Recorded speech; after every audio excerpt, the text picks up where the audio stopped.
You think the screen calms your child, but it doesn't. It teaches them to shut off feelings instead of handling them.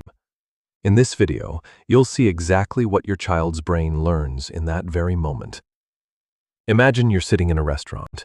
Your child starts to fuss, their voice getting higher, and you feel the eyes of everyone in the room turning toward you. Almost instantly, you reach for your phone. The screen lights up. Your child goes quiet. You breathe a sigh of relief, finally, peace. But a thought flashes through your mind. I know I shouldn't, but I have to right now.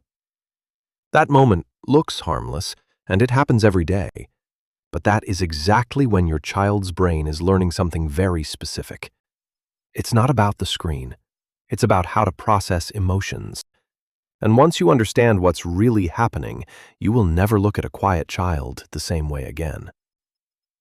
It always starts like this, in a small moment you don't even think about.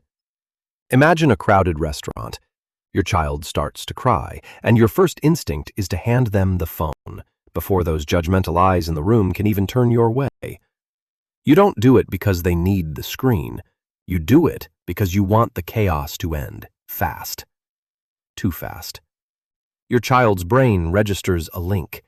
When distress hits, an external fix appears instantly. You didn't respond to them.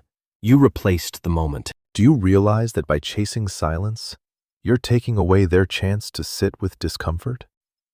You just wanted them to stop, and your child's brain registers that instantly. It looks like calm, but look closer.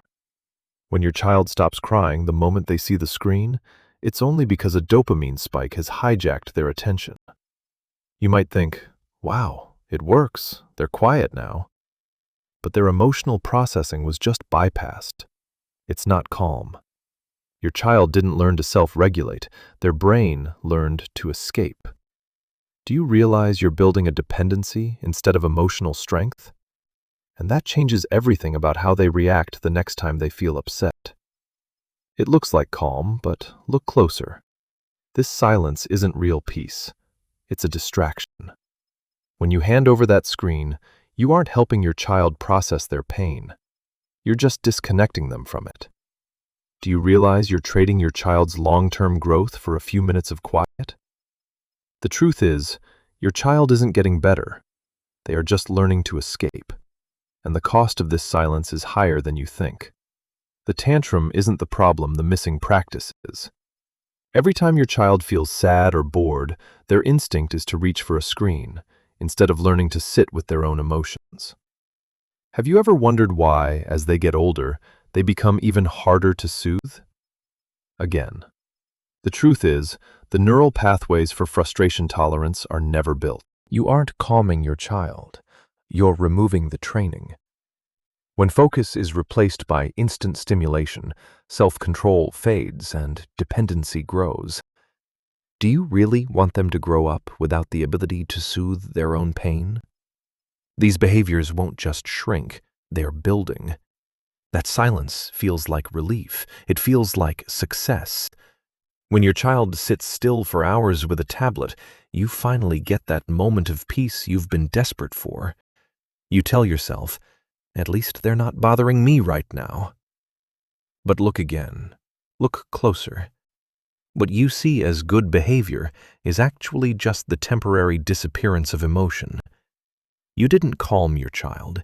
You trained them to escape. Do you realize you're trading your child's resilience for a few minutes of quiet? And what they learn now will show up later. The screen was never the real problem. It's how you use it in those tiny moments that shapes how your child handles emotions. There are parents who react simply to kill the noise. And then there are parents who are brave enough to stay present in that moment. Remember, calm is not silence. Calm is a skill that is learned, not a switch that is flipped.